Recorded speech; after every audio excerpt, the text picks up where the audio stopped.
apparently.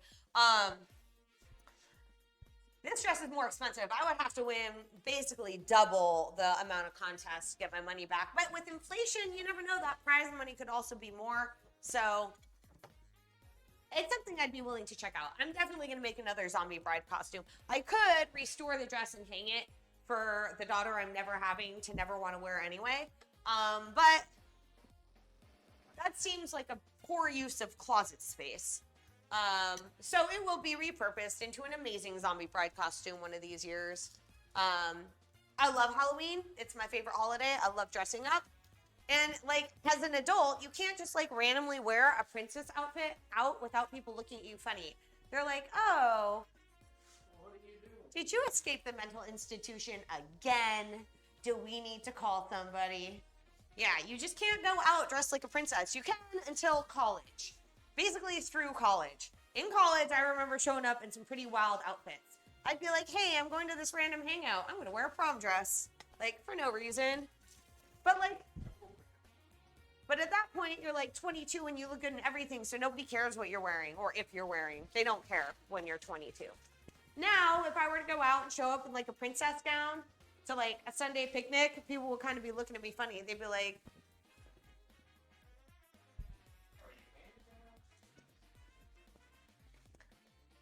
did you take the short bus over here, honey? You know, I get enough weird looks. So, y'all, I love to go to the trampoline park. It's like my favorite thing. I joined the trampoline park, but I don't have any kids. If you are using a detergent designed to remove oil, your item should be fine in the dryer. I mean, they're just saying, like, I can't put stuff that's been in contact with oil. I'm like, well, that's all the things that I own, so I would just never have clothes. I would just have to buy new clothes every day if that was true. Anyway, it hasn't died yet, so yeah, we'll low setting. I'm hot setting. You know, I've like washed all my table linens. Basically everything I know has come in contact with cooking oil and possibly other oils. All the oils. And like, what if it wasn't cooking oil? What if it was duck fat? Is that then different? Or butter? Equally fatty? Different flammability? I don't know. The concern is not the dryer failing, it's the clothes combusting. Okay, so I have a funny story about that. Squirrel, I have a funny story. Okay, so when I was in college, I used to have to do my laundry at a laundromat, like every college student that doesn't have a trust fund. And I keep waiting. I'm sure that somewhere there's a rich uncle just waiting to die for me, but I don't know who he is, so that is a problem. Anyway, so no trust fund.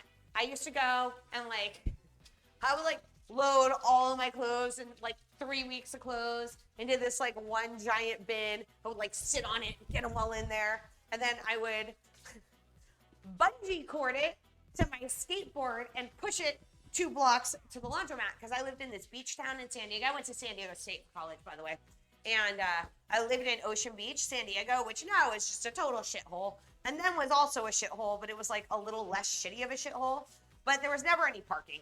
And so even if I drove, I would park back where I lived. So I would just always walk with like all my clothes, you know, like a homeless person. But I wasn't homeless. I was like, I would say that the place I lived was 1/2 of the step above being homeless.